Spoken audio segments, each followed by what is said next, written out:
ایک بآواز بلند صلوات۔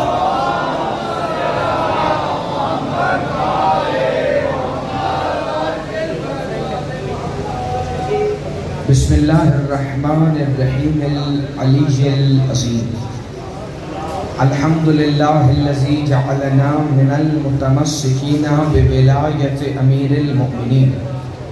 الحمدللہ الذی ہدانا لہذا وما کنا لنہتدی لولا ان ہدانا اللہ لقد جاءت رسل ربنا بالحق۔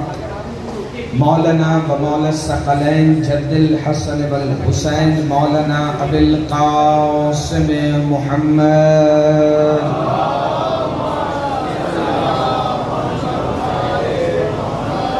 الصلاة والسلام و اہل بیتہ الطیبین الطاہرین المعصومین المنتجبین الہداتیین المہدیین المنتخبین المنتجبین المظلومین الذین اذھب اللہ عنکم الرجس اہل البیت ویطہرکم تطہیرا۔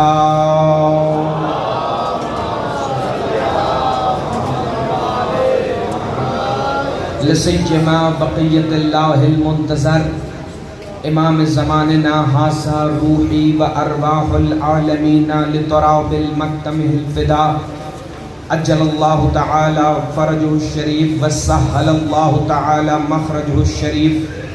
اللہم لعن اول ظالما ظلم حق محمد و آل محمد وتاب لہ آخر۔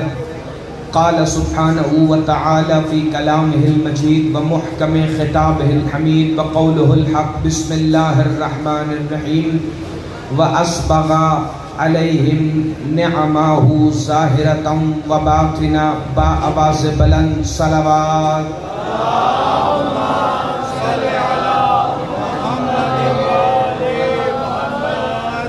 آپ تمام مومنین و مومنات کو جشن ظہور جناب سیدہ معصومہ قم صلوات اللہ علیہا کی بہت بہت مبارک۔ مالک کائنات آج کے اس دن اور آج کی اس رات کی مقدس ساعتوں کی عزت اور عظمت کے صدقے میں اس پاک بی بی کے اسم معلیٰ کا صدقہ آپ کی جھولیوں کو امام رضا کی خیرات سے ہمیشہ بھرا رکھے۔ مالک کائنات آج کے اس دن کی عزت اور عظمت کے صدقے میں آپ تمام مومنین و مومنات کو اس قابل بنائے کہ آپ کی آنکھوں سے پردہ غیبت ہٹے اور دیدار امام زمانہ علیہ السلام ہو سکے۔ خالق کائنات ہمارے اعمال کو اس قابل کر دے، ہماری عبادات کو اتنا خالص کر دے کہ جب ہم اپنے وقت کے امام کے حضور پیش ہوں تو ہمارے پاس پشیمانی کے لیے کوئی بھی برا عمل نہ ہو۔ دعاؤں کی ایک ہی دعا کہ خالق کائنات اس شہنشاہ کا ظہور جلد فرما دے کہ جو وارث دستار محمد مصطفیٰ ہیں، جو وارث دستار امیر المومنین ہیں، وہ جو منتقم آل محمد ہیں، وہ شہنشاہ کے جب آئیں گے تو پھر پوری دنیا کو بتائیں گے کہ ہر وہ سانس حرام ہوتی ہے جو علی ابن ابی طالب کی ولایت کے بغیر لی جاتی ہے۔ ایک با آواز بلند صلوات کی تلاوت کریں۔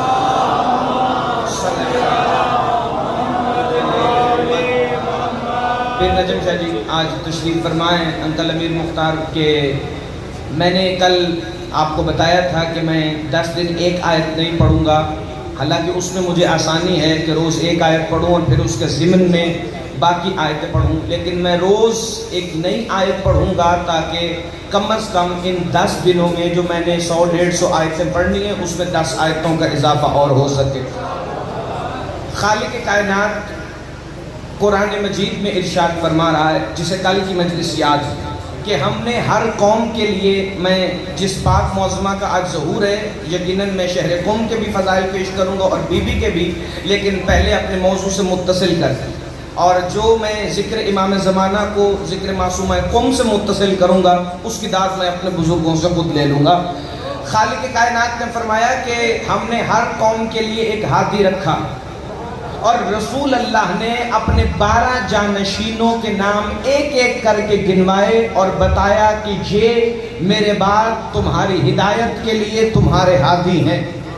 پھر کسی نے ان 12 میں سے 1 کو مانا، کسی نے 6 کو مانا، کسی نے 12 کو مانا، چونکہ رسول نے فرمایا تھا کہ یہ 12 ایک جیسے ہیں، جیسے ان میں پہلا ہے ویسے ہی ان میں 12واں ہے، چونکہ یہ 12 مجھ محمد سے ہیں اور میں ان 12 سے ہوں، جیسے میرا اٹھنا ہے ویسے ان کا اٹھنا ہے، جیسے میرا بولنا ہے ویسے ان کا بولنا ہے، جیسے میرا چلنا ہے ویسے ان کا چلنا ہے، ان میں سے ایک کا بھی انکار کرو گے تو وہ مجھ محمد کا انکار ہے، اور جان لو محمد کا انکار کسی اور کا نہیں بلکہ اللہ کا انکار ہے۔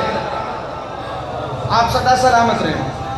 اب ان 12 کو جس نے مانا اس نے مانا، جس نے نہیں مانا اس نے ایک کو بھی نہیں مانا، لیکن کئی لوگوں نے، جیسے کل چونکہ جملے یہیں پہ اختتام ہوا تھا کہ کئی لوگوں نے مولا علی سے امام عسکری تک 11 کو مان لیا، لیکن جب 12ویں کی غیبت کا سوال آیا تو پھر کہا کہ ہم تو انہیں نہیں مانتے چونکہ ہم انہیں دیکھ نہیں سکتے۔ یاد رکھنا، نہ دیکھنا ہماری جہالت کی دلیل تو ہو سکتی ہے، لیکن ہونے والے کے نہ ہونے کی دلیل نہیں ہو سکتی، چونکہ یہ جو میرے سامنے دیوار ہے مجھے نہیں پتا کہ اس کے پار کون ہے، چونکہ میں دیوار سے پار نہیں دیکھ سکتا۔ میں ہر مجلس میں یہ جملہ کہتا ہوں اور آج بھی کہوں گا کہ جو پردہ غیبت ہے نا وہ ہماری آنکھوں پر ہے، امام کے چہرے پر نہیں ہے۔ اور جو آیت میں نے آج تلاوت کی سورہ لقمان کی آیت نمبر 20 ہے، وہ تمہیں واضح کر کے بتا دے گی کہ غیبت کا امام سے تعلق کیا ہے۔ توجہ ہے تو میں پہلا جملہ پڑھوں۔ اللہ نے فرمایا بسم اللہ الرحمن الرحیم وَأَسْبَغَ عَلَيْهِمْ نِعْمَهُ ظَاهِرَةً وَبَاطِنَةً، اللہ نے تم پر اپنی ظاہری اور پوشیدہ نعمتوں کو مکمل کر دیا۔ کیوں؟ اللہ نے کہا 2 قسم کی نعمتیں ہیں، سورہ لقمان کی آیت 20، 2 نعمتیں ہیں، ایک ظاہر ہے ایک باطن ہے۔ میرے بزرگ تشریف فرمائیں مذہب شیعہ کائنات کا وہ مذہب ہے اسلام کے اندر کہ جس میں تفسیر بالرائے حرام ہے۔ قرآن کی آیت کی صرف وہی تفسیر صحیح مانی جائے گی جو لسان معصومین سے نکلے گی۔ میرے امام موسیٰ کاظم شہنشاہ فرماتے ہیں یاد رکھو یہ جو اللہ فرما رہا ہے نا کہ ہم نے تم پر اپنی ظاہری اور پوشیدہ نعمتوں کو مکمل کر دیا ہے، اللہ کہنا چاہ رہا ہے کہ کچھ نعمتیں ظاہر ہیں کچھ نعمتیں پوشیدہ ہیں۔ بندے نے کہا مولا یہ پوشیدہ اور ظاہر نعمتوں کا فرق کیا ہے؟ امام نے فرمایا یاد رکھو جب زمانے کا امام نظر آئے تو نعمت ظاہر ہے، غیبت میں ہو تو نعمت پوشیدہ۔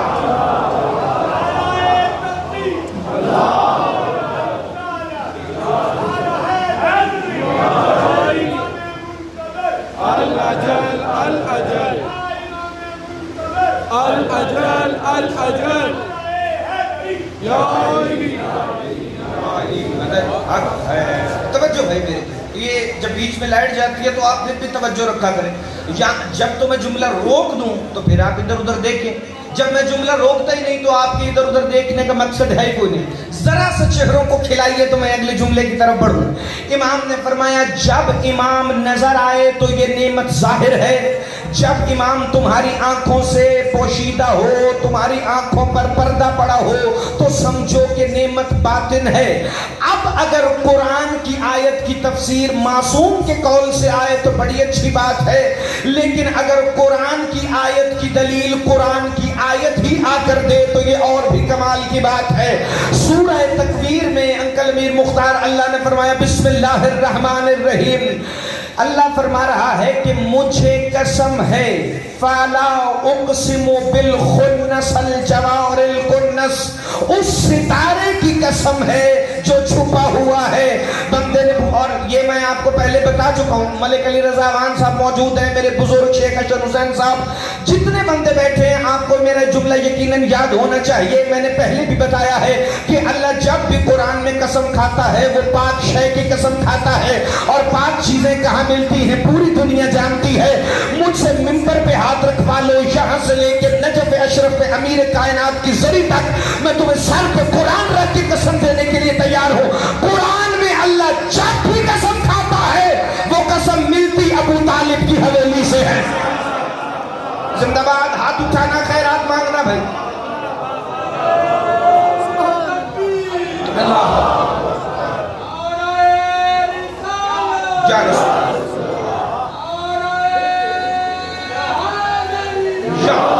فلا، توجہ بھائی، فلا اقسم بالخنس، مجھے قسم ہے اس ستارے کی جو پوشیدہ ہے۔ پچھلی آیت جسے یاد ہے، اللہ فرما رہا ہے میں نے ظاہر اور پوشیدہ نعمتوں کو مکمل کر دیا ہے۔ نہیں، جو نوجوان حیران ہے ذرا میری طرف دیکھنا، تم قرآن کی جو قسم اٹھاؤ گے تمہیں سرکار ابو طالب کی حویلی کی طرف رخ کرنا پڑے گا، چونکہ اللہ نے اگر قرآن میں محمد کو یاسین قسم کہہ کے کھائی ہے تو مصطفیٰ کی سیادت کی قسم کھائی ہے، والضحیٰ کہہ کے محمد کے چہرے کی قسم کھائی ہے، واللیل کہہ کے محمد مصطفیٰ کی زلفوں کی قسم کھائی ہے، طٰہٰ کہہ کے محمد مصطفیٰ کے وجود کی قسم کھائی ہے، لیلۃ القدر کہہ کے مصطفیٰ کی بیٹی کی قسم کھائی ہے، لا اقسم بہذا البلد کہہ کے مکہ کی قسم کھائی ہے، ووالد وما ولد کہہ کے ابو طالب اور مولا علی کی قسم کھائی ہے، والتین والزیتون کہہ کے حسن اور حسین کی قسم کھائی ہے۔ مجھے نہیں پتا اللہ اس گھر کی قسمیں کھاتا کھاتا دل دل کے سموں کو دے کے کہتا ہے والعادیات ضبحا فالموریات قدحا، مجھے قسم ہے دل دل کے سموں سے اٹھنے والی گرد کی، علی کی عزت کی قسم۔ میرا اور تیرا پانچواں امام فرما رہا ہے، اللہ کہتا ہے فلا اقسم بالخنس، مجھے قسم ہے اس ستارے کی جو چھپا ہوا ہے، کہ اللہ کہہ رہا ہے مجھے قسم ہے مہدی کی جب وہ غیبت میں ہے۔ ہاتھ اٹھانا بھائی، خیرات مانگنا، زندہ باد، مل کے بولو حیدری، مجھے قسم ہے۔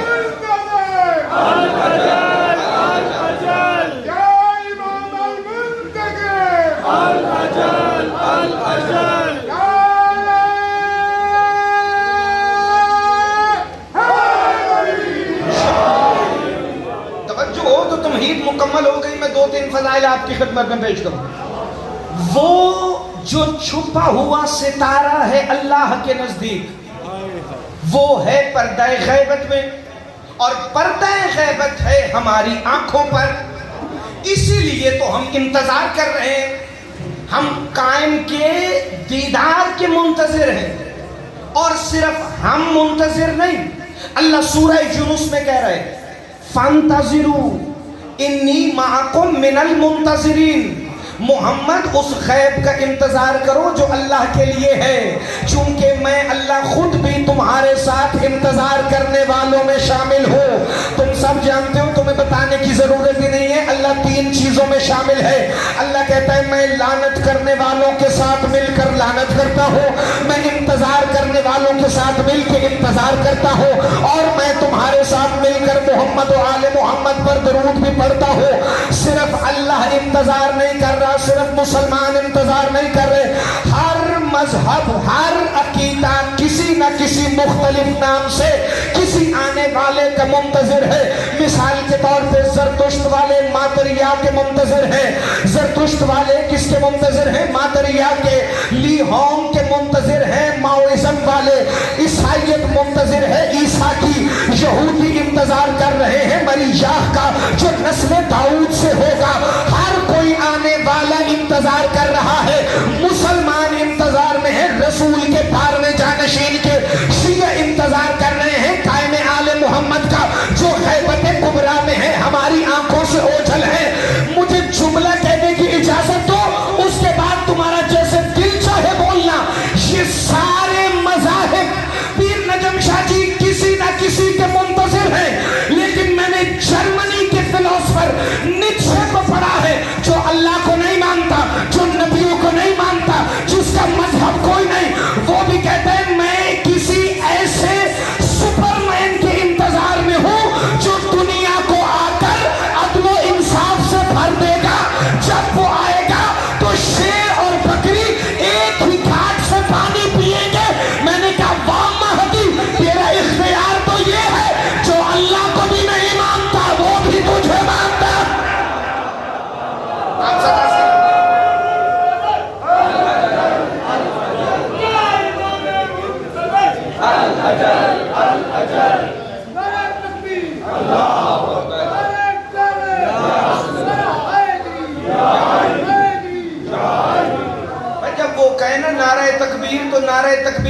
اونچا کہا گیا. نعرہ تکبیر, نعرہ رسالت, نعرہ حیدری. چونکہ واحد شیعہ قوم ہی تو ہے کہ جن کو پتہ ہے اللہ کی وحدانیت کیا ہے. جو بندہ اللہ کی بارگاہ میں جھکتا ہی نہیں, اسے کیا پتا کہ وہ کون ہے جسے محمد اور علی بھی مولا کہتے ہیں. اللہ کی وحدانیت, محمد مصطفیٰ کی رسالت, علی کی ولایت, جب تک ان تینوں عقیدوں کو تھام کے رکھو گے تب تک تمہیں پتہ چلے گا کہ مہدی کون ہے.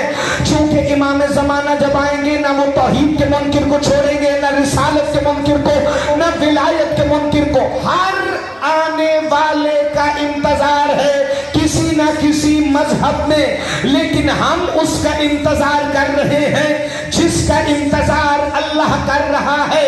چلو اگر کوئی ہماری دلیل سن کر یہ مان بھی جائے کہ کوئی تو ہے جو آئے گا, تو پیر نجم شاہ جی میں نے کل بھی ان کو کہا تھا یہ درس معرفت ہے, نہ مجھے کوئی جلدی ہے نہ ان کو, اسی لیے میں ایک ایک سینے پر ٹھہر کے آپ کو لے کے چلتا ہوں تاکہ نوجوانوں کو بھی سمجھ آئے. اب ہم کسی کو دلیل سے قائل کر بھی لیں کہ 12واں امام ہے, تو پھر وہ پوچھیں گے یہ بتائیں کہ وہ اگر غیبت میں ہے تو پھر وہ غیبت میں رہ کے ہدایت کیسے کرتے ہیں. اب ہمارے لیے تو سردار الانبیاء کا ایک ہی فرمان کافی ہے, اور وہ فرمان ہے کہ سلمان سنو, میرا بیٹا مہدی غیبت میں رہ کے ایسے ہدایت کرے گا جیسے سورج بادلوں میں چھپ کر بھی روشنی دیتا. لیکن دوسرے کہتے ہیں ہمارے لیے یہ دلیل کافی نہیں. میں نے کہا آپ کے لیے پھر کیا دلیل ہے؟ کہنے لگے ثابت کریں آپ کے امام غیبت میں رہ کے ہدایت کرتے کیسے ہیں. میں نے کہا آپ سے میں ایک سوال کرتا ہوں اور اسی سوال میں میرا جواب ہے. ہدایت کا متضاد ہوتا ہے رستے سے بھٹکانا, صراط مستقیم سے الگ کرنا. کیا کوئی ہے جو بھٹکاتا ہے آپ کو؟ مولوی صاحب فوراً کہنے لگے ہاں شیطان ہے نا, وہ ہمیں بھٹکاتا ہے. چونکہ اس نے کہا تھا لَأَغْوِئَنَّهُمْ اجمعین الا عبادک منہم المخلصین, میں ہر کسی کو اغوا کروں گا, بھٹکاؤں گا, سوائے ان کے جو تیرے مخلص ہیں, سوائے ان کے جو تیرے مخلص عباد ہیں, میں سب کو بھٹکاؤں گا. تو میں نے کہا شیطان آپ کو بھٹکاتا ہے؟ مولوی کہتا ہے وسوسے تو بڑے ڈالتا ہے شیطان, اکثر حلوے کو دیکھ کے بھی وسوسے آ جاتے ہیں, لیکن وہ بھٹکاتا ضرور ہے. میں نے کہا اگر وہ بھٹکاتا ہے تو پھر بتائیں نظر آتا ہے؟ کہنے لگے نہیں. میں نے کہا واہ مولوی, بھٹکانے والا نہ نظر آئے تو مان جاتا ہے, ہدایت دینے والا غائب ہو تو انکار کرتا ہے. ہاتھ اٹھانا, خیرات مانگنا, بھائی میں جملہ بڑا اہم دینے لگا ہوں. اگر بھٹکانے والا انکل امیر مختار نہ نظر آئے تو لوگ کہتے ہیں وہ غیبت میں رہ کر ہمیں بھٹکا سکتا ہے. بھائی یاد رکھو اللہ کے عدل کا تقاضا ہے, جب بھٹکانے والا نظر نہیں آ رہا تو ہدایت دینے والا بھی تب تک نظر نہیں آئے گا. کب تک؟ الی یوم الوقت المعلوم, وقت معلوم تک شیطان کو بھٹکانے کی مہلت ہے. میں 2-4 مجلسوں کے اندر تمہیں بتاؤں گا کہ یہ وقت معلوم کیا ہے. جب تک شیطان کو بھٹکانے کی اجازت ہے اور اس کے بعد بھٹکانے کی اجازت نہیں ہوگی. ابھی کے لیے ایک جملہ سنو, علی کی عزت کی قسم, جس دن علی کا 11واں لال ذوالفقار لے کر آ جائے گا اس دن کے بعد شیطان بھٹکانے نہیں آئے گا. ہاتھ اٹھاؤ بھائی, ڈھیلے ڈھیلے نہیں, ذرا ہاتھ اٹھا کے بتاؤ نا کہ ذکر سرکار قائم میں مل کے حیدری. وقت معلوم تک بھٹکانے کی مہلت ہے. میں نے کہا شیطان نظر آتا ہے؟ کہنے لگے نہیں. تو میں نے کہا ہدایت کرنے والا نظر نہیں آتا تو وہ ہدایت نہیں کر سکتا. مولوی صاحب ایک دفعہ چپ ہوئے. میں نے کہا اچھا یہ بتائیے کہ جب موسیٰ کے بارے میں جادوگروں نے آ کر فرعون کو کہا تھا کہ ایک آنے والا آئے گا اور تیرے اقتدار کا خاتمہ کر کے چلا جائے گا, تجھے برباد کر دے گا, تو کیا فرعون نے اعتبار کیا کہ نہیں کیا؟ انہوں نے کہا کیا. میں نے کہا مولوی پھر آپ سے اچھا عقیدہ تو فرعون کا ہے, چونکہ اسے جادوگروں نے بتایا تھا موسیٰ آئے گا, وہ مان گیا. تجھے محمد بتا کے گئے مہدی آئے گا تو نہیں مان.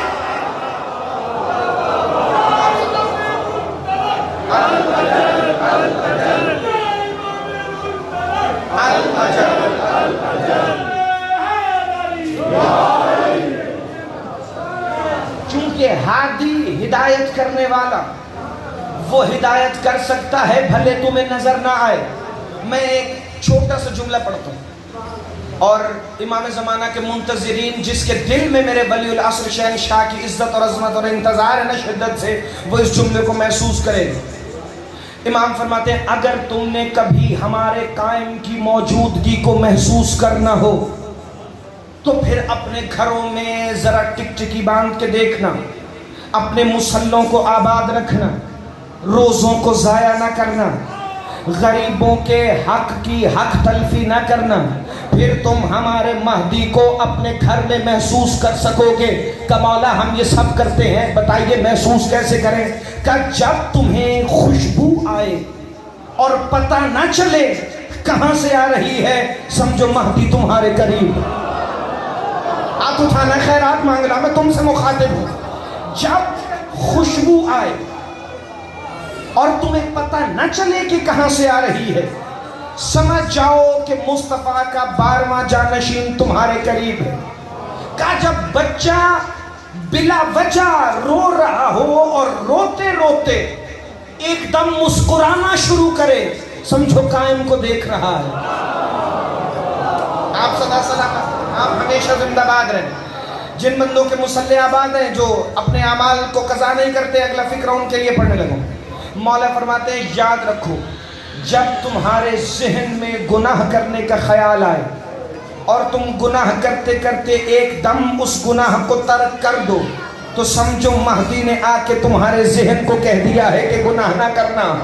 یار اپنے کرداروں کو تو درست کرو، پھر دیکھو کہ کیسے امام زمانہ ہر وقت تمہارے ساتھ ساتھ ہوتے ہیں.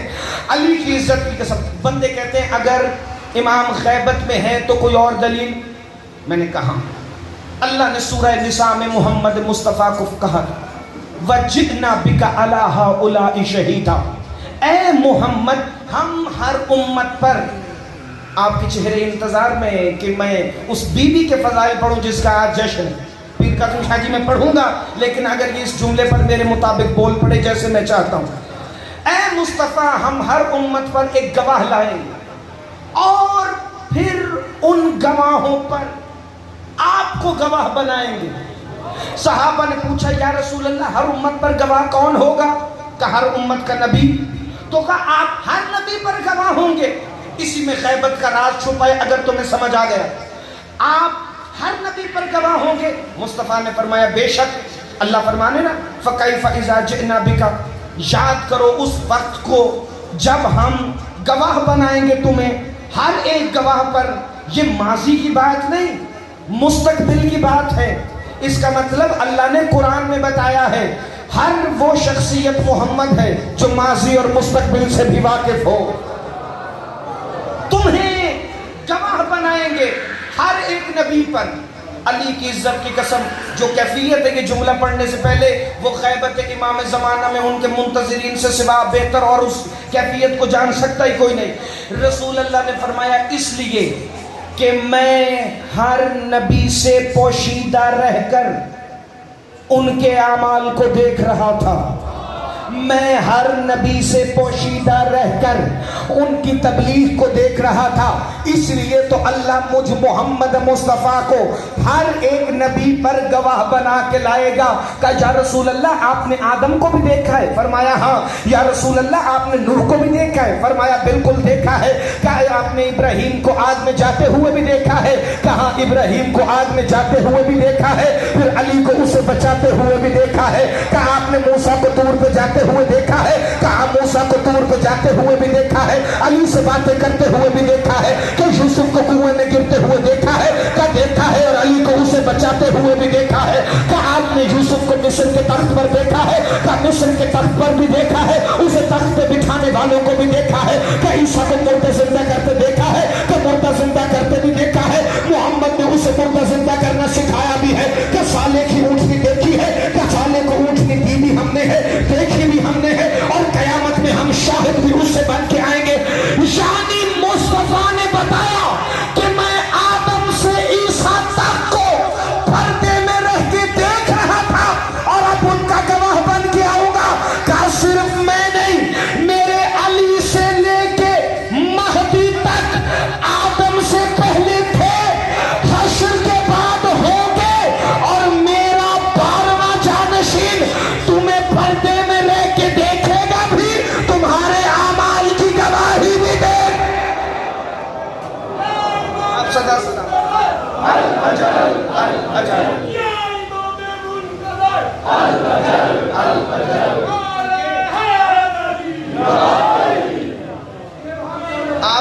سلامت بھائی تقی رضا بلال بھائی جتنے میرے سامنے عزت والے مولا کے عزادار تشریف فرمائے، شیخ حسن حسین صاحب، میں علی کی عزت کی قسم، میرا دل تھا میں ابھی بی بی کا فضائل شروع کروں، لیکن آدھے چہرے ابھی خاموش ہیں، جب تک ان پہ جشن والی خوشی نہیں آتی میں اگلے فکرے شروع کروں گا ہی نہیں۔ لوگ اسی کے انتظار میں، پھر جس کا انتظار ہم کر رہے ہیں اس کے غیبت پہ ایک دلیل اور سننا۔ اللہ نے قرآن میں فرمایا بسم اللہ الرحمن الرحیم، ان اول بیت وضع للناس للذی ببکۃ مبارکا وہدی للعالمین، ہم نے اس پہلے گھر کو وضع کیا ہے جو کہ عالمین کی ہدایت کے لیے ہے، یعنی اللہ خانہ کعبہ کو بنانے کی نہیں وضع کرنے کی بات کر رہا ہے۔ اللہ کہتا ہے ہم نے اسے وضع اس لیے کیا ہے تاکہ یہ عالمین کی ہدایت کر سکے، عالم کی نہیں، عالمین کی، دو عالم کی نہیں، عالمین کی۔ بھائی یہ کسی اور کا عقیدہ ہوگا کہ محمد دو عالم کی رحمت ہے، نہیں، مصطفیٰ رحمت للعالمین ہے۔ جتنے عالمین کا اللہ رب ہے اتنے عالمین پہ مصطفیٰ رحمت ہے۔ اب بھلے علامہ اقبال کی طرح سنو یا جاگ کے سنو، دونوں ہاتھ اٹھا کے سنو، ہاتھ باندھ کے سنو یا ہاتھ کھول کے سنو، جملہ تو میں پڑھنے لگا ہوں۔ اللہ نے کہا کعبہ عالمین کے لیے ہدایت ہے، ہدی للعالمین۔ تو میں نے کہا بتائیے کعبہ سب کو نظر آتا ہے؟ کہنے لگے نظر تو نہیں آتا، جو حج پہ گئے ہیں انہوں نے دیکھا ہے، جو عمرے پہ گئے ہیں انہوں نے دیکھا ہے، کئی بندوں نے ٹی وی کے اندر دیکھا ہے، لیکن جب آپ نماز پڑھ رہے ہو اپنے گھر میں کعبہ سامنے ہو نظر تو نہیں آ رہا، پھر بھی تمہیں اللہ کی طرف بلا رہا ہے، پھر بھی تمہیں ہدایت کر رہا ہے۔ کیوں؟ کعبہ عالمین کے لیے ہدایت ہے۔ جس کو پتہ ہے کہ امام زمانہ کا ظہور کہاں ہونا ہے، کعبہ ہے عالمین کی ہدایت۔ جب کعبہ نظر نہ آ کر عالمین کو ہدایت کر سکتا ہے، اللہ جانے وہ کتنا بڑا ہادی ہوگا جس کی نالین کا تلوہ کعبے سے بھی اوپر۔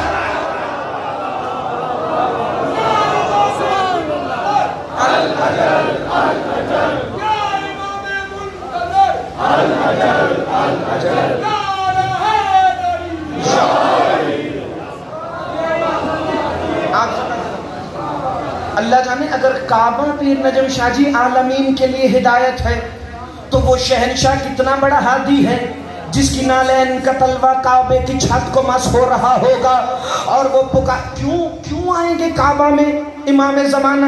چلو میں جشن شروع کرنے سے پہلے ایک فکرہ موضوع کو اور دے دوں، کیوں آئیں گے میرے ولی العصر مولا کعبہ پر؟ شیخ صاحبان کبھی سوچا منتظرین امام زمانہ نے کیوں؟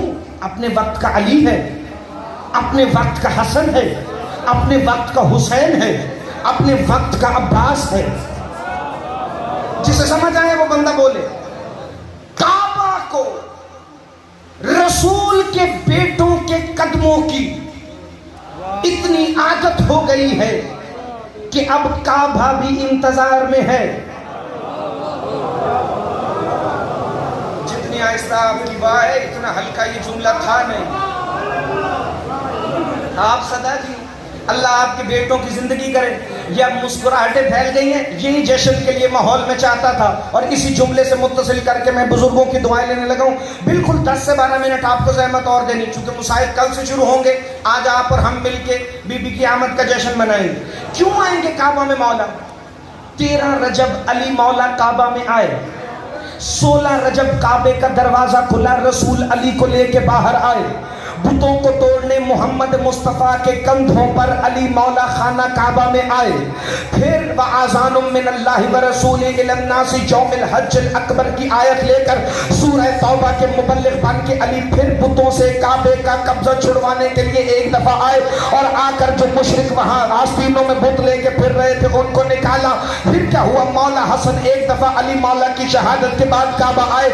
بندوں نے کہا مولا حسن کیا جیسے آپ کے بابا علی کا کعبے پہ اختیار تھا کیا کعبہ آپ کی بھی باتیں مانتا ہے؟ کہ دیکھو مولا حسن نے اللہ کی بارگاہ میں اپنے ہاتھ دعا کے لیے اٹھائے، یا مولا حسن کے ہاتھ اٹھے یا کعبہ